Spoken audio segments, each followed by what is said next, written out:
விவசாய சொந்தங்கள் அனைவருக்கும் மாலை வணக்கம். தொடர்ச்சியாக நம்ம சேனலில் வீடியோ பார்த்துக்கிட்டு வர சொந்தங்களுக்கு தெரியும், இந்த புடலங்குழி நம்ம டப்பாலில் தண்ணி மோந்து கொண்டாந்து ஊற்றி தான் இதை வளர்த்தான். முன்னாடி வீடியோ போட்டிருந்தேன், அதை பற்றி பார்த்துருப்பீங்க. இப்போ தான் அது பிஞ்சு விடுது. ஒரே ஒரு பிஞ்சு, சின்ன பிஞ்சு இருக்குது. இந்த வேலியில் ஒரு மீடியமான பிஞ்சு இருக்குது பாருங்க. அதே மாதிரி புழுங்கக்கூடிய தரத்தில் அந்த ஒரு கை, இதுதான் நம்மளோட இந்த புடலங்குழி இது வரைக்கும் காய்ச்சிருக்குது. இன்னும் ஏறக்குறைய அது செடி படப்போகுது, ஏன்னா தண்ணி பற்றாது. காடே வறண்டு போச்சு, மழையும் விழுகலை. பனி விழுந்துச்சுனாவே செடி கொஞ்சம் வெந்து போன மாதிரி போயிடும்.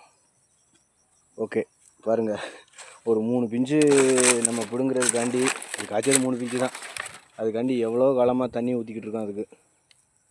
இதுதான் விவசாயத்தோட இன்றைய நிலைமை.